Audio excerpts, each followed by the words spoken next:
The champagne was too sweet. That was the first thing Maya noticed, the cloying, artificial sweetness coating her tongue as she stood in the bridal suite of the Grand Rose Hotel, a crystal flute trembling in her hand.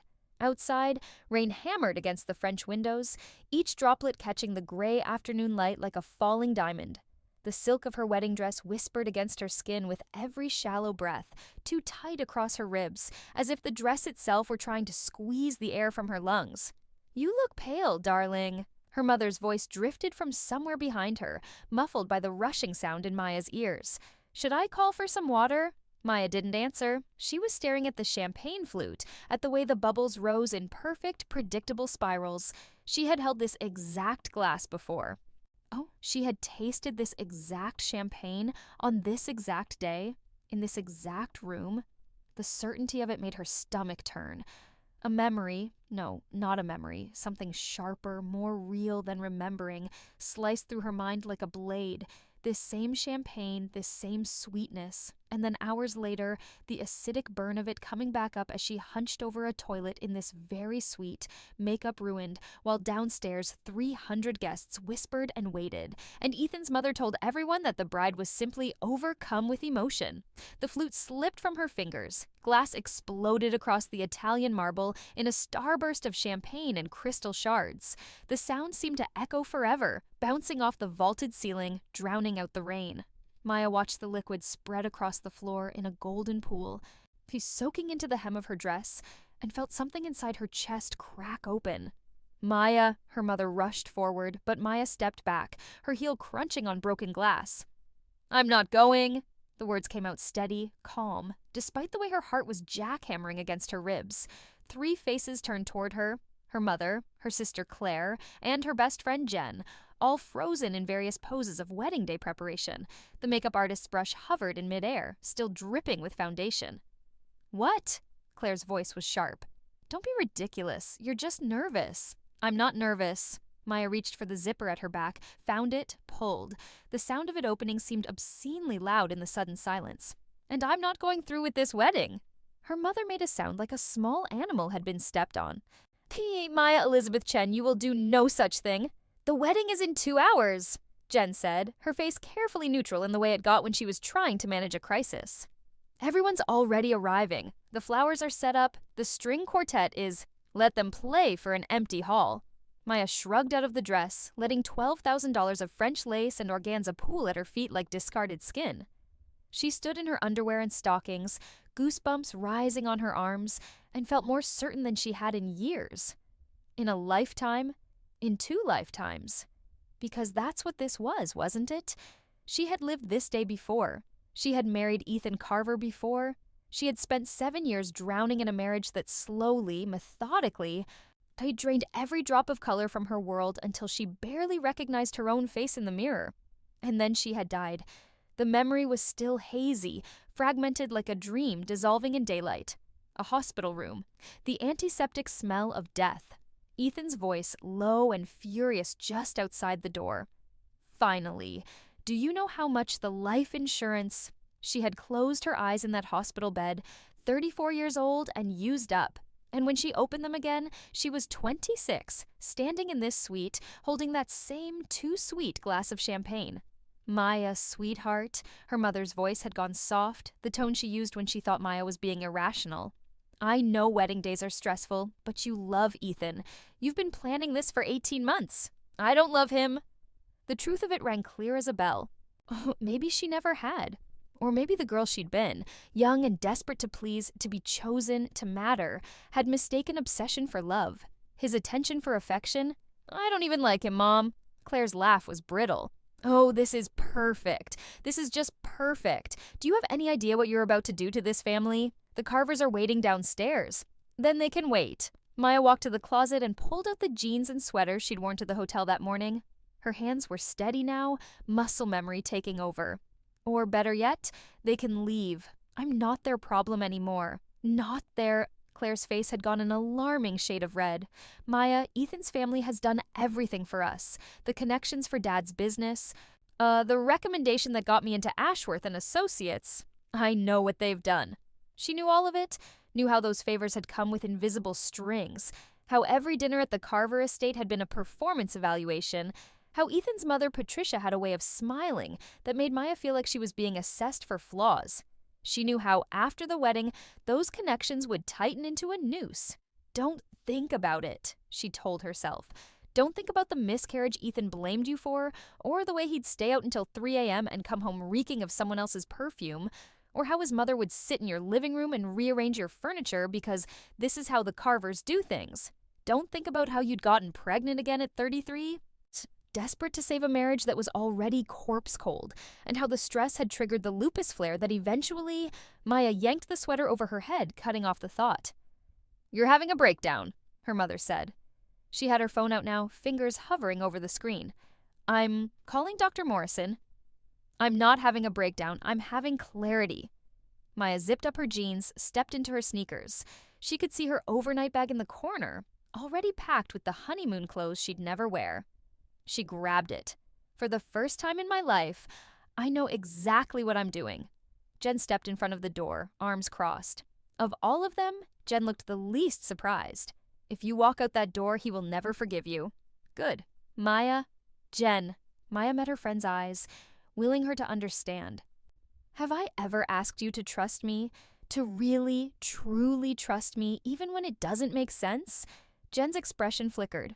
They'd been friends since college, had held each other through breakups and failures, and 3 a.m. crisis calls. Jen had been there the night Ethan proposed, had helped plan every detail of this wedding, had stood beside Maya through all of it without ever once saying what Maya could see now, written clearly in the line between her brows. "I don't think he's good for you." "Please," Maya whispered. "I know how this sounds. I know you think I've lost my mind, but I need you to trust me. Just this once. Let me go." The moment stretched between them, taut as a wire. Then Jen stepped aside. "Thank you." Maya squeezed her hand and moved toward the door. "Maya Elizabeth Chen, if you leave this room," her mother started. "Then I leave." "I'm sorry, Mom. I'm sorry, Claire, but I'm not going to marry him." She opened the door. The hallway stretched before her, plush carpet muffling her footsteps, sconces casting warm pools of light. From somewhere below, she could hear the string quartet warming up, the delicate strains of Pachelbel's Canyon drifting up through the hotel like smoke. She'd walked down that aisle once before to that exact music. She'd stood at the altar and promised forever to a man who would spend their marriage making her smaller and smaller until she disappeared. Not again. Never again.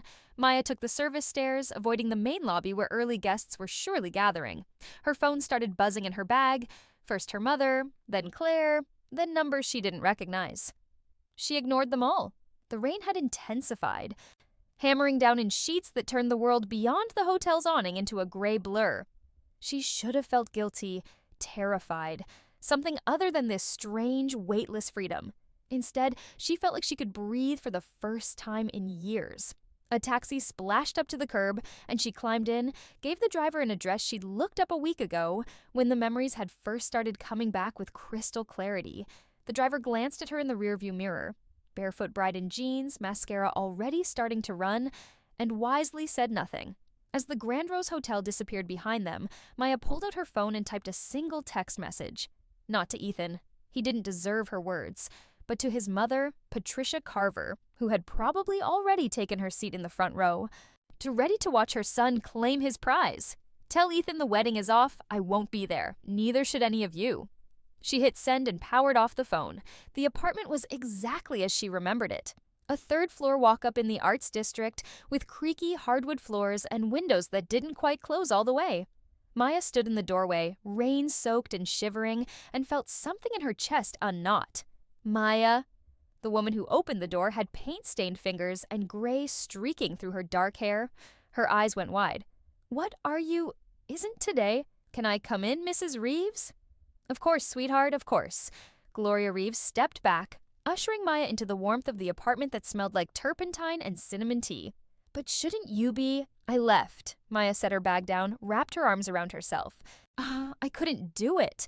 Gloria studied her for a long moment, then nodded, as if Maya had just confirmed something she'd long suspected. "I'll make tea. You'll catch your death in those wet clothes. I think I have something that might fit you."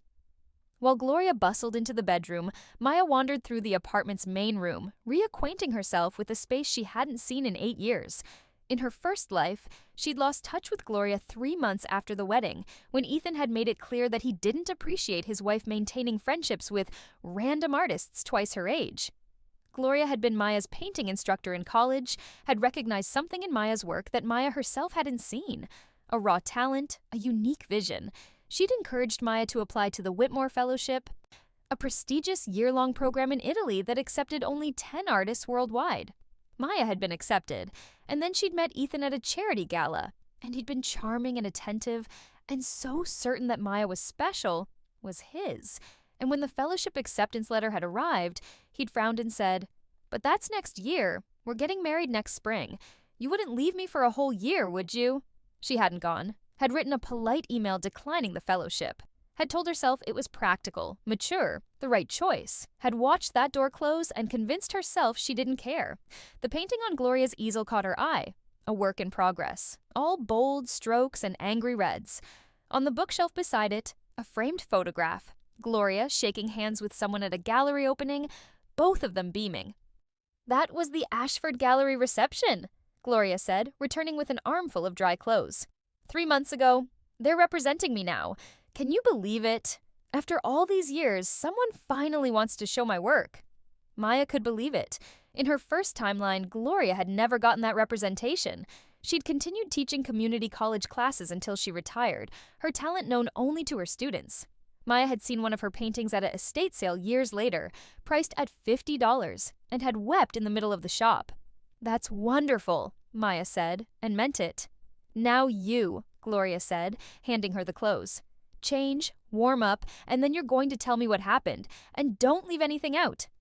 They sat on Gloria's threadbare couch, mugs of cinnamon tea warming their hands, and Maya told her.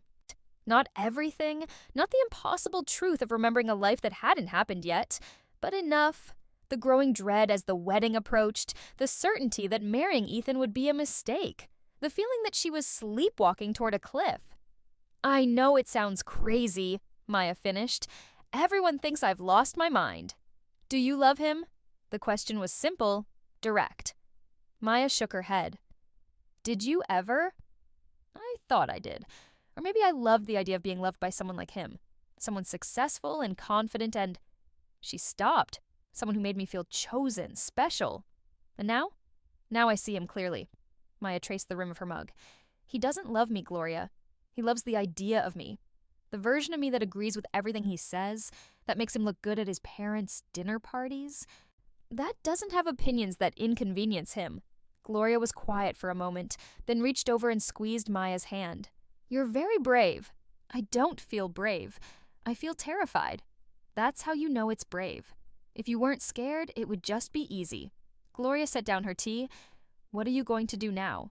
The question hung in the air between them. Maya took a breath. "I'm going to paint," she said.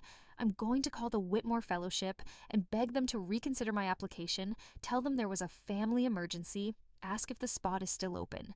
And if it's not, if I've burned that bridge, then I'm going to paint anyway. I'm going to apply to every residency, every grant, every program I can find. I'm going to stop making myself smaller to fit into someone else's life." She looked at Gloria. "Is that crazy?" "No." "Sweetheart." Gloria's smile was fierce. "That's living." Maya's phone stayed off for 3 days. She holed up in the spare room of Gloria's apartment, barely bigger than a closet, with a futon and a window that looked out onto a fire escape, and let the world turn. Without her, Gloria brought her food, tea, clean clothes, and didn't ask questions when Maya spent 14 hours straight at the easel she'd borrowed, painting until her hands cramped and her vision blurred. The canvas took shape slowly, a woman underwater, surrounded by chains made of flowers, drowning beautifully. Maya poured every moment of her first life into it. The suffocating politeness of Carver family dinners, the way Ethan's affection had felt like ownership, the slow erosion of herself until she'd been nothing but echoes and apologies. On the 4th day, she turned her phone back on. The notifications were apocalyptic. Missed calls, 247. Text messages, 413. Voicemails, 68. She scrolled through them with a strange detachment, watching the progression from confusion to anger to threats. From her mother. "Call me immediately. We need to discuss this. From Claire. You selfish bitch. Do you have any idea what you've done? From Ethan. Where are you? We need to talk. This is fixable. From Ethan 2 hours later. Maya, this isn't funny. Call me. From Ethan that evening. Fine. If this is how you want to play it, don't come crawling back when you realize what you've thrown away. From his mother, Patricia. I always knew you weren't good enough for my son. This just proves it. From numbers she didn't recognize. Ethan's friends, probably. Oh, or people who'd been at the wedding. Curiosity disguised as concern. Hey, are you okay? Heard about the wedding? And then near the bottom of the list, from Jen. I hope you know what you're doing. But I've got your back. Always. Maya felt tears prick her eyes. She called Jen. Jesus Christ, Maya. Jen's voice was rough. Do you have any idea what it's been like? Your mother has called me 17 times. 17. Ethan's been... I know. I'm sorry. Don't apologize. Just, are you safe? Are you okay? I'm safe. I'm staying with a friend. Maya looked around Gloria's spare room, at the painting on the easel, at the city lights beginning to twinkle beyond the window. I'm okay, Jen. Better than okay. Jen was quiet for a long moment. I defended you, at the wedding. When Patricia started talking about pressing charges for, I don't even know what, emotional damages or some bullshit, I told her exactly where she could shove her threats. Maya's throat tightened. You didn't have to do that. Yes, I did. Because I've watched you for 2 years, Maya. I've watched you get quieter and smaller every time Ethan opens his mouth. I've watched you apologize for having opinions, for taking up space, for existing wrong. And I kept my mouth shut because you seemed happy, and who was I to judge? Jen's voice cracked. But I should have said something. I should have told you that you were disappearing. I wouldn't have listened. Maybe not, but at least you'd have known someone saw it. They talked for another hour, Jen filling her in on the aftermath of the non-wedding. On the way the Grand Rose Hotel ballroom had stood empty for 45 minutes while Ethan's family tried to reach Maya, until finally Patricia had stood up, spine rigid, and announced that the wedding was postponed due to unforeseen circumstances. The guests were confused as hell, Jen said. Half of them thought you were sick, the other half thought Ethan had done something. His reputation took a hit, let me tell you. People don't like a groom who gets stood up. Makes them wonder what he did to deserve it. Maya felt a flicker of satisfaction. In her first life, Ethan's reputation had been spotless. He'd been the golden boy, the successful attorney from a good family, and Maya had been his perfectly acceptable wife. Quiet, supportive, decorative. When she died, the obituary had barely mentioned her own accomplishments, focusing instead on her roles as wife and daughter. This time, she was the one walking away. She was the story. What about my family? Maya asked. Jen sighed. Your mom is... She's hurt, Maya, and embarrassed. Claire's furious. I think she's more upset about the Carver connections than anything else. Your dad called me, asked if I knew where you were. He sounded worried. I'll call him, Maya said. Her father had always been the gentler one, more interested in Maya's happiness than her social status. Soon, I just need a little more time. Take all the time you need. But Maya, Jen's voice softened. Whatever you're running from, make sure you're running towards something too. Don't just disappear. Please. I won't, Maya promised. I'm painting again, Jen. Really painting. It feels like remembering how to breathe. Good. She could hear the smile in Jen's voice. Then it was worth it. The email from the Whitmore Fellowship arrived on a Tuesday. Maya was in Gloria's kitchen, making coffee and trying not to think about the fact that she'd sent her desperate appeal letter a week ago and heard nothing back. The fellowship year had already started. The other artists were probably in Florence right now, setting up studios, exploring museums, falling in love with the city's impossible light. She'd missed her chance, but when she opened her laptop and saw the subject line, reconsideration request, her heart stopped. Dear Miss Chen, we were disappointed to receive your withdrawal from the Whitmore Fellowship, particularly as your portfolio showed such promise. However, we understand that life circumstances can be unpredictable. We are pleased to inform you that, due to an unexpected development, a spot has become available. One of our selected fellows has had to withdraw for health reasons. If you are still interested and able to commit to the full program, year, January through December, we would be honored to offer you this position. Please respond within 48 hours if you wish to accept. Maya read the email 3 times, her hands shaking so badly she almost dropped the laptop. A spot. They were offering her a spot. She could go to Italy. She could spend a year doing nothing but painting, learning, growing. She could become the artist she was meant to be, the one who'd been buried under wedding plans and Ethan's expectations, and her own fear of taking up too much space. Gloria! She rushed into the living room where Gloria was working on a new canvas. Gloria, the fellowship, they have a spot. Gloria turned, saw Maya's face, and broke into a brilliant smile. You're going. It wasn't a question. I'm going, Maya breathed. I'm actually going. She had 2 weeks to prepare, 2 weeks to arrange a visa, book a flight, pack up the life she'd been building toward, and set it aside for a life she'd once been too afraid to claim. 2 weeks to have the conversations she'd been avoiding. She called her father first. He answered on the second ring. Maya? His voice was careful, controlled. Your mother and I have been worried sick. I know, Dad, I'm sorry, but I need you to listen to me. Can you do that? A pause. Then, I'm listening. She told him about the fellowship, about Italy, about painting, about the future she was choosing instead of the one everyone had expected. She didn't tell him about the rebirth, about the life she'd already lived and escaped, but she told him enough. I know this is sudden, she finished. I know I've disappointed you and Mom, but Dad, if I married Ethan, if I gave up this fellowship again, I would regret it for the rest of my life. Her father was quiet for so long she thought the call had dropped. Then he sighed, and she could picture him rubbing his temples the way he did when he was thinking hard about something. When you were 8, he said finally, you painted a picture of our backyard. Do you remember that? Maya frowned. I don't think. You painted it at night, in the middle of winter. Everything was blue and silver, all these strange shadows. Oh, your mother wanted to throw it away, said it was too dark, too weird, but I kept it. Hung it in my office. He paused. You had a way of seeing things, Maya, of finding beauty in the unexpected. And somewhere along the way, you stopped doing that. Maya felt tears burning behind her eyes. I don't know what happened with Ethan, her father continued. Maybe he's a good man, and you just weren't right for each other. Maybe he's not as good as we thought. Either way, you walked away from a wedding, Maya. That takes courage. Don't waste it. You're not angry? Oh, I'm angry. Your mother is furious. Your sister isn't speaking to either of us. But I'm also... He laughed, short and surprised. I'm proud of you, kiddo. Go to Italy. Paint those strange, beautiful things only you can see. And if the carvers have a problem with it, they can take it up with me. When Maya hung up, she was crying. Great, gulping sobs of relief and gratitude, and something that felt dangerously close to hope. The conversation with Claire was less successful. They met at a coffee shop near Claire's office, neutral territory, public enough that Claire couldn't make a scene.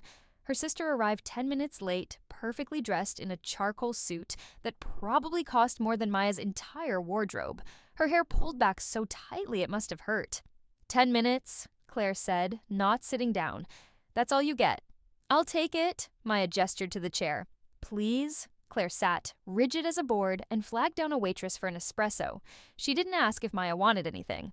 I assume you have an explanation, Claire said, for humiliating our entire family.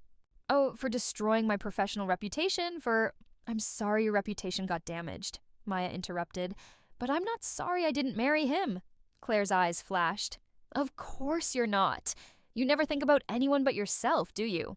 Did it ever occur to you that your actions have consequences? That some of us have worked hard to build relationships with people like the Carvers? I know you have. No, you don't know. You've always just floated through life, Maya, doing whatever feels good in the moment. Some of us don't have that luxury. Some of us understand that sometimes you have to make sacrifices for the good of the family. Maya felt something old and tired stir in her chest, the instinct to apologize, to smooth things over, to make herself smaller so Claire could feel bigger. She'd lived by that instinct once. It had nearly killed her. What sacrifices have you made, Claire? She asked quietly. Her sister's mouth fell open. Excuse me? You heard me. What have you sacrificed? Because from where I'm sitting, you've gotten everything you wanted. The job at Ashworth & Associates, the apartment in the good part of town, the right connections, the right friends, the right image. Maya leaned forward. When have you ever had to choose between what you want and what everyone else expects? This isn't about, it is though, because you're angry that I made a choice that inconvenienced you. But it was my choice to make. My life. Not yours, not Mom's, not the Carvers. Maya stood up.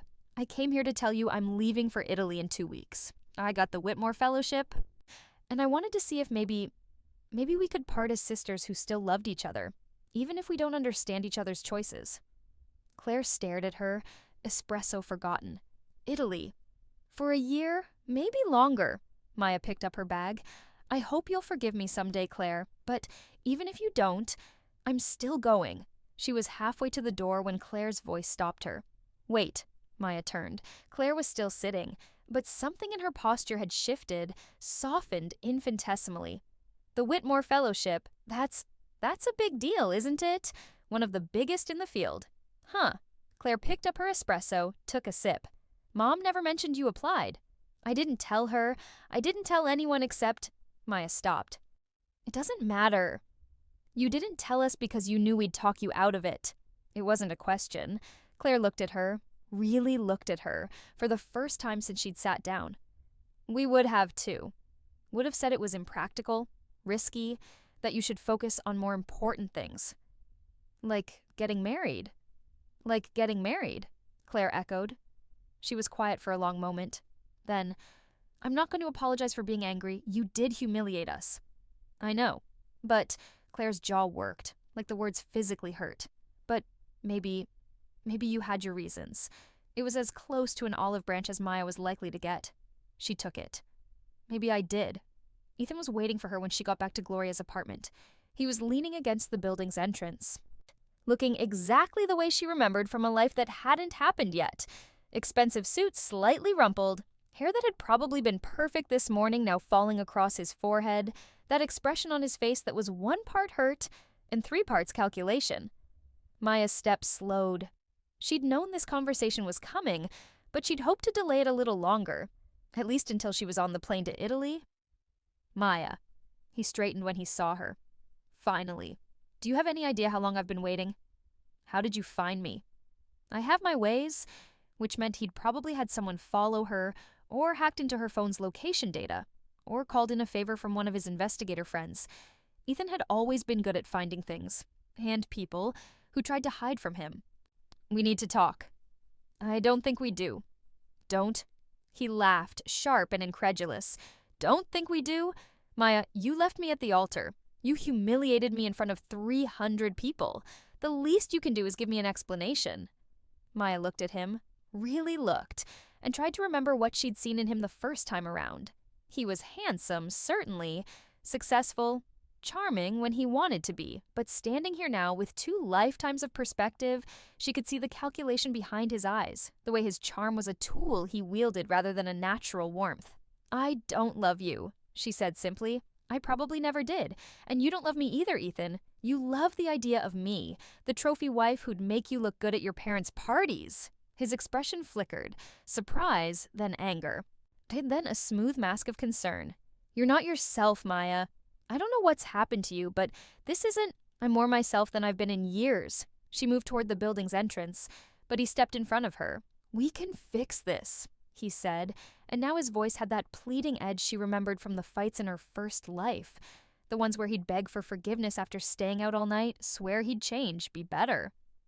Whatever I did to upset you, I'm sorry. We can postpone the wedding, do it differently. There's not going to be a wedding. Don't say that. His hand closed around her wrist, not hard enough to hurt, but firm enough to keep her in place. You're confused, overwhelmed. Let me help you. Let go of me. Maya, please. Let go. Something in her voice must have penetrated, because his grip loosened. Maya pulled her arm free and stepped back, putting distance between them. I'm leaving, she told him. I got the Whitmore Fellowship. I'm going to Italy for a year, and when I come back, if I come back, I won't be coming back to you. Ethan's face cycled through expressions too quickly to track. Shock, hurt, anger, and finally settling on something cold and mean. Italy. Right, the fantasy artist thing. I thought you'd grown out of that. I never grew out of it. I just let you convince me I should. This is a mistake, he said flatly. You think you can just run away to Europe and play bohemian artist for a year? What happens when the money runs out, Maya? When you realize you're not as talented as you think you are, you'll come crawling back, and I won't be there, I know, Maya smiled. And it felt like freedom. Goodbye, Ethan. She walked past him into the building, and this time he didn't stop her, but his voice followed her up the stairs. You'll regret this. You're throwing away the best thing that ever happened to you. Maya didn't answer. She climbed the 3 flights to Gloria's apartment, locked the door behind her, and only then let herself shake. She'd done it. She'd actually done it. The best thing that ever happened to her. In her first life, Ethan Carver had been the best thing that happened to her. At least, that's what everyone had said. What she'd believed, because believing it was easier than admitting she'd made a mistake, easier than facing the shame of a failed marriage, easier than disappointing everyone who'd told her how lucky she was. And it had killed her, slowly, inexorably. It had drained the life from her until there was nothing left but an empty shell and a signature on a life insurance policy. She pulled out her phone and opened the email from the Whitmore Fellowship, read it for the 100th time, let the reality of it sink in. She was going to Italy. She was going to paint. She was going to live. Gloria threw her a going-away party the night before her flight. It was small. Just Jen, Gloria, and Gloria's partner Marcus, a sculptor who worked in metal and had the gentle demeanor of someone who spent his days convincing fire to become art. They ordered Thai food and drank cheap wine and toasted Maya's new adventure at least a dozen times. To Italy, Jen declared, raising her glass. To second chances, Gloria added. To running away from terrible men, Marcus contributed, which made everyone laugh. They were halfway through their 3rd bottle when Jen leaned over and said, quietly enough that only Maya could hear, I need to tell you something. Maya set down her wine. Okay. The night of the wedding, after you left, Ethan got drunk. Really drunk. And he started talking. Jen's expression was troubled. He said things, Maya. About you. About how he'd finally gotten you under control. How the wedding was going to lock you down. He laughed about how you'd given up that fellowship for him, said it proved you knew where you belonged. Maya's stomach turned. She'd suspected, of course, had pieced together in her first life the way Ethan viewed their marriage, as a victory, a conquest, proof of his worth. But hearing it confirmed, hearing that he'd been so blatant about it, that's when I knew, Jen continued. That's when I knew you'd made the right choice, because someone who loves you doesn't talk about you like you're a prize they won. They don't gloat about controlling you. She met Maya's eyes. I'm sorry I didn't see it before. You couldn't have known. I should have. I'm your best friend. It's my job to notice when someone's hurting you. Jen squeezed her hand. But you saw it. You got out. And I'm so goddamn proud of you. They sat in comfortable silence for a while, listening to Gloria and Marcus debate the merits of various Florence museums. Then Jen said, Promise me something. Anything. Promise me you'll send photos. Not just of the art, of you, happy, living, becoming whoever you're meant to be. Jen's voice cracked slightly. And promise me you won't come back for anyone who wants to make you small again. I promise, Maya said, and meant it with every fiber of her being. The plane to Florence left at 6 a.m. Maya sat in the airport terminal, watching the sky lighten through the massive windows, and felt the weight of the past week settle over her like a cloak. She'd done it. She'd actually escaped. Her phone buzzed. A text from her mother, the first in 10 days. Be safe. Call when you land. Not I love you. Not I'm proud. But it was something. A door left slightly ajar instead of slammed shut. Another text, this one from her father. Go make something beautiful, kiddo. And finally, from a number she didn't recognize. You made a fool of me and my family. Enjoy your little art vacation. When you come back, and you will come back, don't expect anyone to be waiting.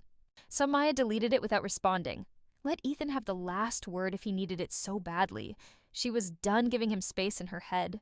The boarding call came, and Maya stood slinging her carry-on over her shoulder. She was traveling light. Just clothes, art supplies, and her laptop. Everything else she'd left behind. Everything else she could replace, rebuild, reimagine. As she walked down the jetway, she thought about the life she'd left standing at the altar. The wedding that never happened. The marriage that would never trap her. The slow death she'd escaped. In her first life, Maya Chen had died at 34, unmourned except as an inconvenience, her obituary a footnote in someone else's story. In this life, she was 26, and full of possibilities. The plane lifted into the dawn sky, and Maya pressed her forehead against the window, watching Philadelphia disappear beneath the clouds. Somewhere down there, the Grand Rose Hotel stood empty of her. The Carver family nursed their wounded pride. Her mother clutched her disappointment like a shield.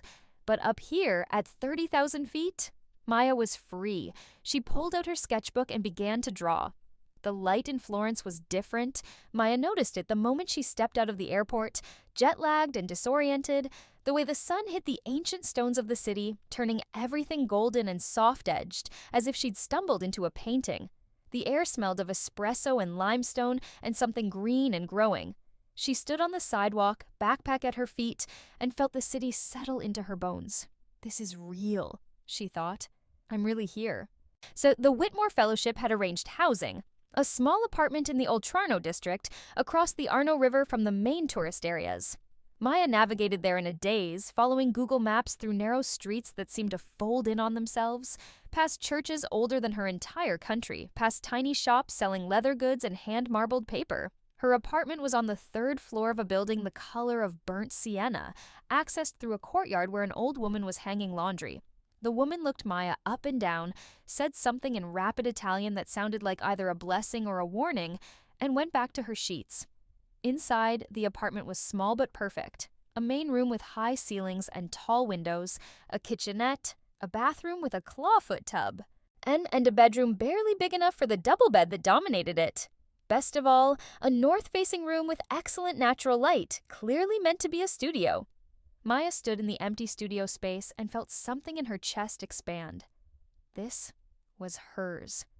This space, this light, this chance. No one could take it from her. No one could tell her she was being impractical or selfish or foolish. She was here to make art. She unpacked methodically, hanging her few clothes in the ancient wardrobe, setting up her laptop, arranging her art supplies in the studio. By the time she finished, it was early evening, and the light slanting through the windows had turned everything amber and rose. Her phone buzzed. A text from Jen. "Did you make it? Are you alive? Send proof of life." Maya smiled and snapped a photo of the view from her window.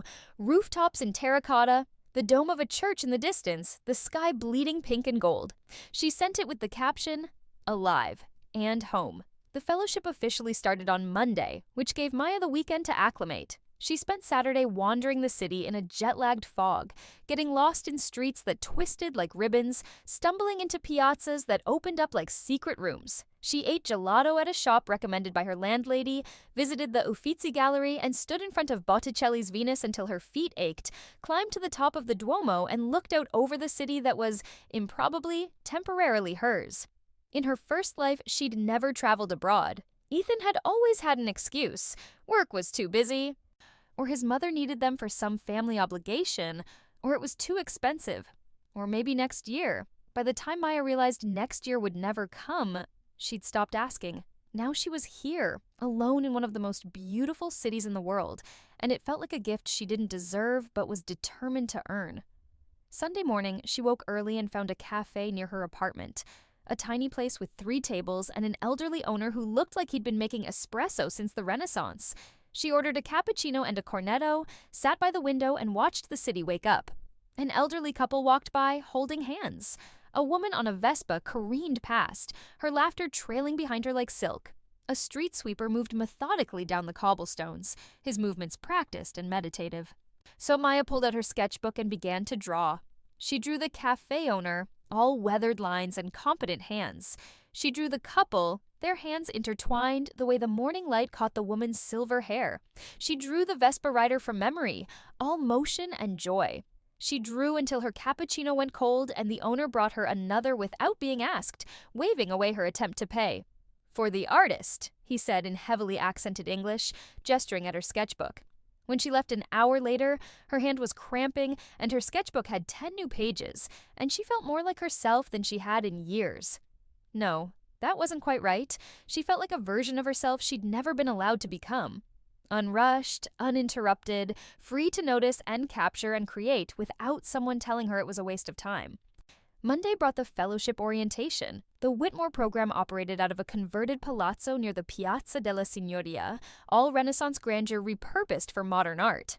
Maya arrived 15 minutes early, nervous energy making her palms sweat, and found herself in a sun-drenched room with 8 other artists. 9 originally, but one had withdrawn, which was how Maya had gotten her spot. She wondered briefly if the others resented her. The replacement, the last-minute addition. But when the program director, an Italian woman named Isabella Rossetti, introduced her to the group, the other artists welcomed her with easy warmth. There was Yuki, a Japanese painter who worked in radical color fields. James, a British sculptor who made installations from found objects. Priya, an Indian textile artist whose work explored diaspora and belonging. Carlos, a Brazilian photographer documenting urban decay. And others, each brilliant in their own way, each chosen from hundreds of applicants. Maya felt a flicker of imposter syndrome. What was she doing here among people this talented? But pushed it down. She'd earned this spot. She belonged here. Isabella outlined the fellowship structure. Studio space, a modest stipend, access to workshops and visiting artists, and the freedom to create. The only requirement was a group show at the end of the year, featuring each fellow's work. "This is your time," Isabella said, her eyes moving around the circle. "To experiment, to fail, to discover what kind of artist you are becoming. We ask only that you approach your work with honesty and courage." After the orientation, the fellows went to lunch together at a trattoria that Yuki claimed made the best cacio e pepe in Florence. They crammed around a too-small table, switching between English and Italian and Japanese and Portuguese, and Maya felt something unfurl in her chest. Community, belonging, a table where she didn't have to shrink herself to fit. "So, what brings you to the fellowship?" Priya asked, twirling pasta around her fork. "What do you want to explore?" Maya thought about the painting she'd done at Gloria's apartment, the woman drowning in flower chains, about the weight of a life lived for others, about the strange gift of getting a second chance to become who she was meant to be. "Freedom," she said finally. "I want to explore freedom, what it looks like, what it costs, what we're willing to sacrifice for it." James raised his glass. "I'll drink to that." They all did. The first month passed in a blur of color and light and creation. Maya set up her studio space in the palazzo, a room with tall windows and good light, just big enough for her easel and supplies. She painted every day, sometimes for 12, 14 hours straight, losing herself in the work the way she used to in college. Before Ethan, before the wedding that almost was, she painted women in cages made of silk. She painted empty wedding dresses hanging in abandoned churches. She painted hands reaching through water, breaking the surface, gasping for air. She painted her first life, over and over, until she understood it enough to let it go. Isabella visited her studio one afternoon, stood in front of Maya's latest piece, a triptych showing the same woman at 3 different moments, each one progressively more transparent, fading, and was quiet for a long time. "This is angry work," she said finally. Maya paused, brush in hand. "Is that bad? No. Anger is honest. Anger is fuel." Isabella turned to look at her. "But anger alone will burn out. What comes after the anger?" "I don't know yet," Maya admitted. "Then keep painting until you find out." She made friends with the others in the fellowship, slowly and naturally. Yuki became her companion for early morning painting sessions, both of them arriving at the studio before dawn to capture the light. Priya dragged her to fabric markets in the Santo Spirito neighborhood, teaching her to see color the way a textile artist did, in layers, in conversation, in context. James introduced her to aperitivo culture, those golden hours before dinner when all of Florence seemed to spill out onto the streets with wine and small plates and laughter. They'd sit in the Piazza Santo Spirito, watching street musicians and tourists and locals, and James would tell rambling stories about his disastrous love life that made Maya laugh until she cried. "You know what your problem is?" he said one evening after his 4th Aperol spritz. "You're too serious. You need to have some fun." "I'm having fun?" Maya protested. "You're working. That's different." He waved his glass expansively. "When was the last time you did something completely frivolous? Stayed out all night? Kissed a stranger? Got properly, stupidly drunk and danced on a table?" Maya tried to remember. Had she ever done those things? In her first life, certainly not. Ethan had hated dancing, hated mess, hated anything that couldn't be controlled and scheduled. And before, Ethan, I don't think I've ever danced on a table, she said. James looked horrified.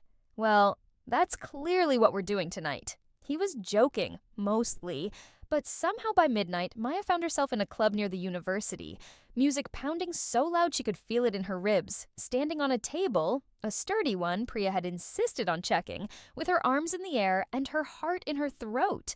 She didn't remember the last time she'd felt this free, this reckless, this alive. When she finally stumbled home at 3 a.m., feet aching and makeup smeared and completely, gloriously exhausted, she looked at herself in the bathroom mirror and barely recognized the woman looking back. Her hair was wild, her eyes were bright. She was smiling. She looked like someone who had danced on tables, someone who laughed too loud and took up space and didn't apologize for existing. She looked like herself. 3 months into the fellowship, Maya's phone rang at 2 a.m. She'd been asleep, dreaming of paintings she hadn't made yet, and fumbled for the phone in the dark, expecting it to be Jen or her father or some other emergency from home. Instead, it was Claire. "Don't hang up," her sister said immediately, so Maya sat up, suddenly wide awake. "Claire, what? I need to tell you something, and I need you to listen before you say anything, okay? Okay?" Claire took a breath, audible even across the ocean. "Mom's been diagnosed with breast cancer. Stage 2? They caught it early, the prognosis is good. But she's starting treatment next week." Maya's heart stopped. "What?" "She didn't want me to tell you. Said you had your fellowship, your important art year, and she didn't want to interrupt it, but Claire's voice cracked. "I thought you should know, in case you wanted to come home." 1,000 thoughts crashed through Maya's mind at once. Her mother was sick. Her mother hadn't wanted her to know. Her mother, who'd barely spoken to her since the wedding debacle, was facing cancer alone rather than interrupt Maya's year. It felt like a test, a trap, a way to pull Maya back into the life she'd escaped. But it also felt real and terrifying. "How bad is it?" Maya asked. "They're doing a lumpectomy first, then chemo and radiation. The doctor says her chances are good. Over 80% survival rate at 5 years. Claire sounded like she'd memorized the statistics. He repeated them enough times to believe them. "But she's scared, Maya. I can hear it in her voice even though she won't admit it." Maya closed her eyes. In her first life had this happened? She tried to remember, but the memories of those years were fuzzy, overlaid with the constant low-grade misery of her marriage to Ethan. She'd been so focused on surviving her own life that she'd stopped paying attention to anyone else's. "Does she want me to come home?" Maya asked. Claire was quiet for a moment. "She won't say so. You know Mom, but yes, I think she does." Maya looked around her apartment, at her sketches pinned to the walls, at the painting on her easel, at the life she'd built for herself in this impossible, beautiful city. She'd only been here 3 months. The fellowship was a year, if she left now, but this was her mother. "I'll call her in the morning," Maya said, "and Claire, thank you for telling me." "Yeah, well," Claire sounded uncomfortable with gratitude. "You're still my sister. Even if you are reckless and impulsive and—" "I love you too," Maya interrupted, and meant it. After they hung up, Maya sat in the dark for a long time, thinking about choices and second chances and the cruel math of life. She'd gotten a do-over, a chance to reclaim the path she'd abandoned. But her mother only had one life, one timeline, one chance to beat this. What did Maya owe her? What did anyone owe their family, when that family had expected them to sacrifice their dreams? She didn't sleep for the rest of the night. She watched the sun rise over Florence, painting the city in shades of rose and amber, and tried to figure out what kind of person she wanted to be. She called her mother at 8 a.m. Philadelphia time. Her mother answered on the 5th ring, sounding tired and brittle. "Maya." "Claire told me," Maya said. "About the cancer." A long pause, then, "She shouldn't have. You have your fellowship. Mom, stop. Just stop." Maya leaned against her window frame, looking out at the Florentine rooftops. "Tell me what's happening, please." So her mother did. The lump she'd found, the mammogram, the biopsy, the diagnosis. The surgery scheduled for next week, followed by 4 months of chemo. The doctor who'd been calm and professional and had given them hope but no guarantees. "I'm scared," her mother admitted, and Maya heard in her voice the same fear that had lived in her own chest in those last days of her first life. Oh, when the lupus had ravaged her body and Ethan had stood outside her room talking about life insurance. "I can come home," Maya offered. "I can defer the fellowship." "No." Her mother's voice was sharp. "Absolutely not. You fought too hard for this opportunity. She stopped, took a breath. "You were right to leave that wedding, Maya. I didn't want to admit it, but you were right. Ethan Carver he's not a good man. And I was wrong to push you toward him." Maya felt tears prick her eyes. "Mom, let me finish. I've had time to think, lying awake at night, wondering if I'll see you again, and I realized that I spent so much time trying to make you into the daughter I thought you should be that I never asked who you actually were, what you actually wanted." Her mother's voice softened. "I'm proud of you, Maya. For walking away, for choosing yourself. Don't you dare come back and undo that for me." "But you're sick, and I'll beat it. Your father will be with me. Claire will be there. You can call, video chat, send photos of your paintings, but you need to finish what you started. Promise me." Maya thought about promises, about the wedding vows she'd almost made to Ethan, the ones that would have bound her to a life of slow erosion, about the promises she'd made to herself when she'd boarded that plane to Italy, to be brave, to be selfish, to become the artist she was meant to be. "I promise," she said, "but I'm coming home for a visit. Just for a week, to see you before the surgery. Non-negotiable." Her mother laughed, wet and shaky. "You're stubborn, you know that?" "I get it from you." Maya flew home 2 weeks later, leaving Florence in the full bloom of spring for Philadelphia's rain-soaked March. The visit was strange and tender and surprisingly healing. Her mother was thinner than Maya remembered, shadows under her eyes, but she smiled more easily, laughed at Maya's stories about her fellowship cohort, asked questions about her paintings that suggested she'd actually been paying attention. They spent hours sitting together in the living room where Maya had grown up, drinking tea and talking about small things. The neighbors, the garden, Claire's work drama. Her mother showed Maya the mastectomy bras she'd bought, the wig she'd picked out for when the chemo made her hair fall out, the meditation app her doctor had recommended. "I've been thinking about my life," her mother said one afternoon, "about the choices I made. Oh, the things I prioritized. Mom, you don't have to. Oh, I want to. I need to." She set down her tea. "I spent so much energy trying to maintain appearances, trying to make sure everyone thought we were perfect. And I passed that on to you and Claire. Made you think your worth was tied up in what other people thought of you, in who you married, in how well you performed the role of good daughter."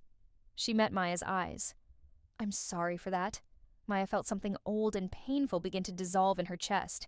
"You were doing your best. My best wasn't good enough, but maybe," her mother smiled, sad and hopeful, "maybe it's not too late to do better." On Maya's last day home, her mother gave her a small package wrapped in tissue paper.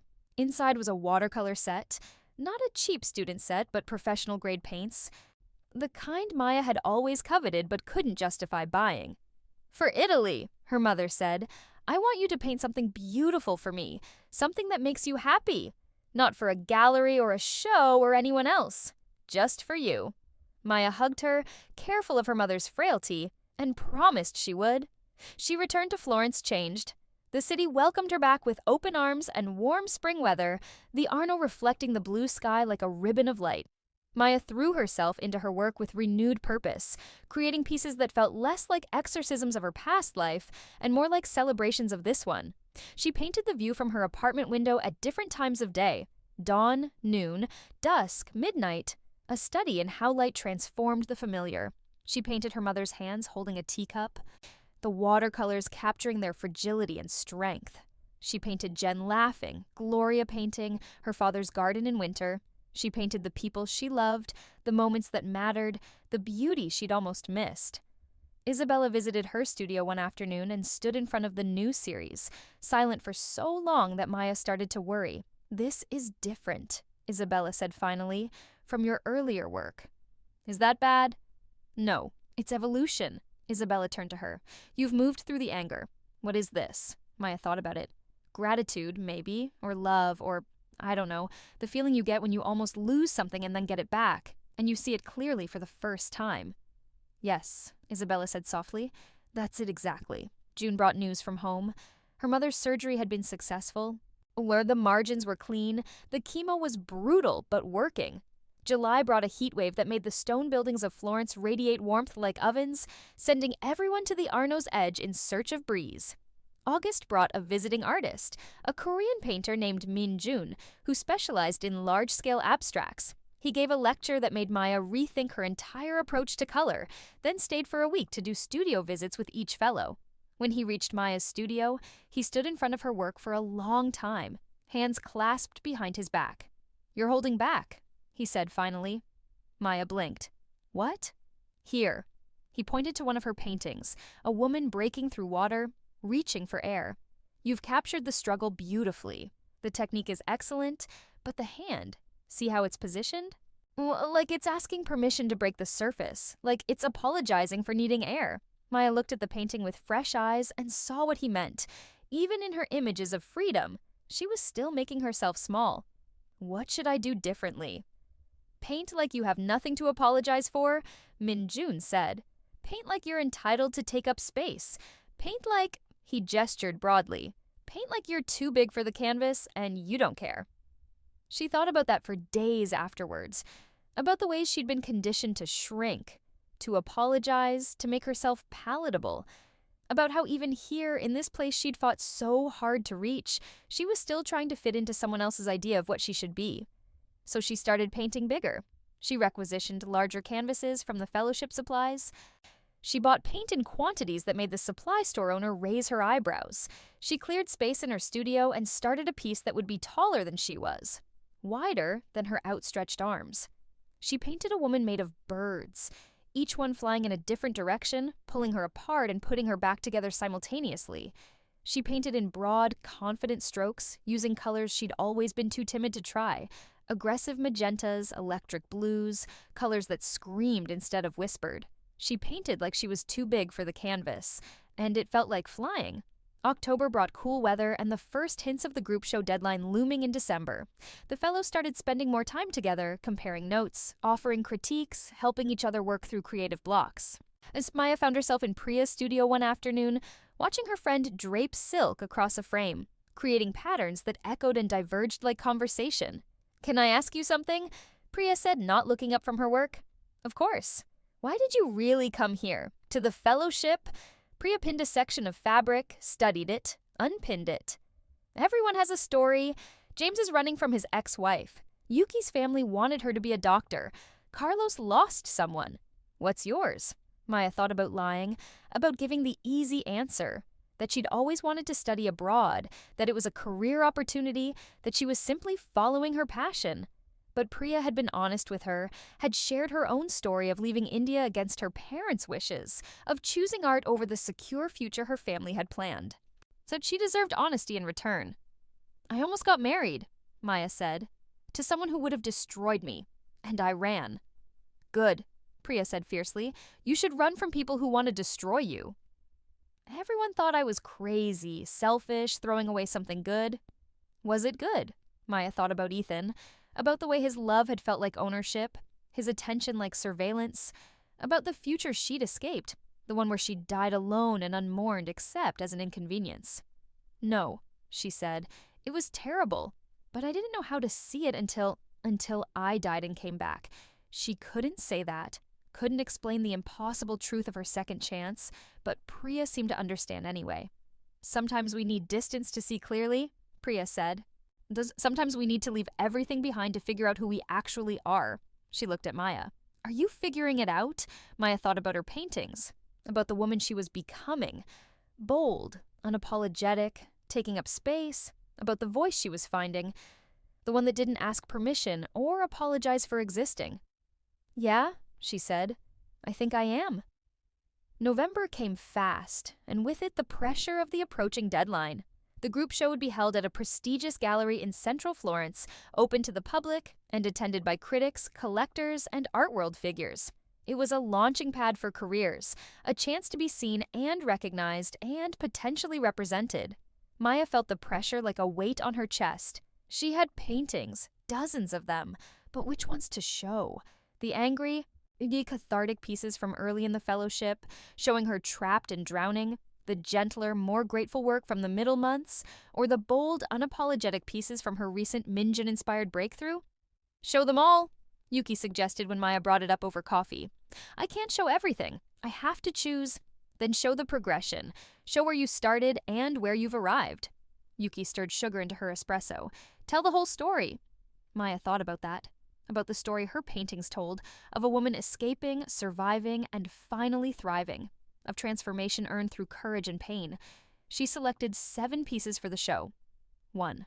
Drowning in Flowers, the painting she'd made at Gloria's apartment, all those months ago too. Empty Altar, a massive canvas showing a wedding chapel lit only by candles. Or The Altar, Bear 3. Breaking Surface, the woman reaching through water, before Minjun's critique, 4. Entitled A Triptych showing hands taking up more and more space with each panel, 5. Woman Made of Birds, her first truly bold, unapologetic piece, 6. Mother's Hands, the watercolor series, 7. Self-Portrait as Flight, her final piece, painted specifically for the show, showing herself with wings made of brushstrokes, each feather a different color together. They told the story of her rebirth. The opening was on a cold December evening. The gallery had been transformed. White walls, perfect lighting, champagne and small plates circulating among the well-dressed crowd. Maya's work hung in one section, alongside pieces from the other fellows, and she stood in front of her paintings, feeling exposed and terrified, and strangely proud. People stopped, studied, murmured to each other. She heard fragments of conversation. Such raw emotion. The progression is remarkable. Who is she?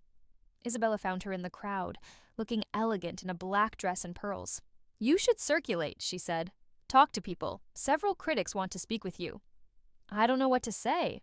Tell them the truth. Tell them what you were trying to capture. Isabella squeezed her arm.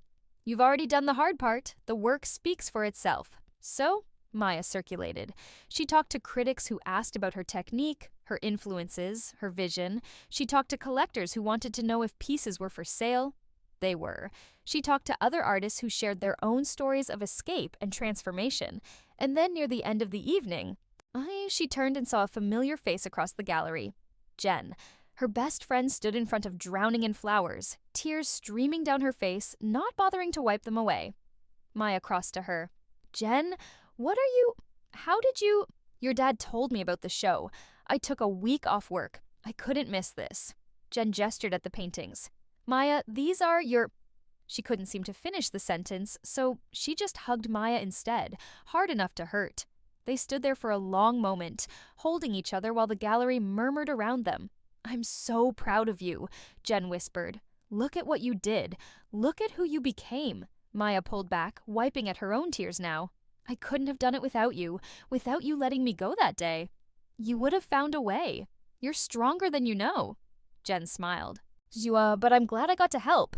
3 paintings sold that night. By the end of the week, 2 more had buyers. A local gallery offered Maya representation. A critic for a major art publication wrote a review that made her sound like someone whose name people should know. The fellowship year was ending, but Maya's career was just beginning. She extended her stay in Florence for another 6 months, working with her new gallery, building a portfolio, making connections. She flew home for Christmas and watched her mother, thinner but cancer-free, her hair growing back in silver curls, cry over the paintings Maya had brought as gifts. She spent New Year's Eve on a rooftop in Florence with the other fellows, drinking Prosecco and watching fireworks explode over the Duomo, and felt herself standing at the threshold of something vast and unknown and full of promise. What's next for you? James asked, slightly drunk, arms slung over her shoulders. Maya thought about it.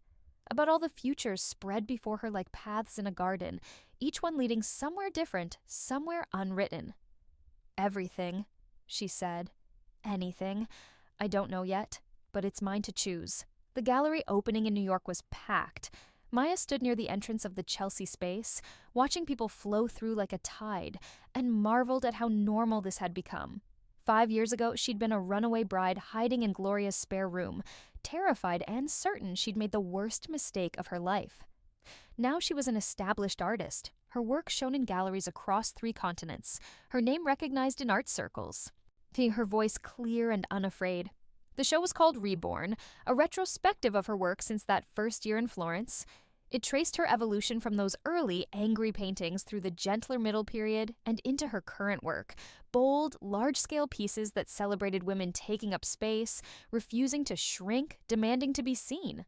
Maya Chen, A young woman approached, probably mid-20s, nervous energy radiating from her. "I'm sorry to bother you, but I had to tell you, your work, it's..." She gestured helplessly at the paintings. "I left my wedding 3 months ago. Everyone said I was crazy, that I'd regret it. And then I saw your TED Talk, the one about second chances and choosing yourself, and Her voice cracked. "Your work made me feel less alone." Maya hugged her, this stranger who was also herself 5 years ago. Surin said the words she'd needed to hear back then. "You're not alone, and you're not crazy. You're brave." They talked for a while, and Maya gave her Gloria's contact information, told her about the Whitmore Fellowship, about the importance of finding community and space to create. When the young woman left, she was smiling. "You're good at that," a voice said from behind her. Maya turned and found herself face to face with an older woman in an immaculate suit, silver hair swept up in a chignon. It took her a moment to place the face, and then recognition hit like a punch to the chest. Patricia Carver, Ethan's mother. "Mrs. Carver," Maya said, careful to keep her voice neutral. "Miss Chen? Or is it still Chen? I wasn't sure if you'd married after..." Patricia stopped, seemed to reconsider. "I came to see your work?" "I've heard quite a lot about it." Maya waited. Patricia moved through the gallery, stopping in front of each painting, studying it with what seemed like genuine attention.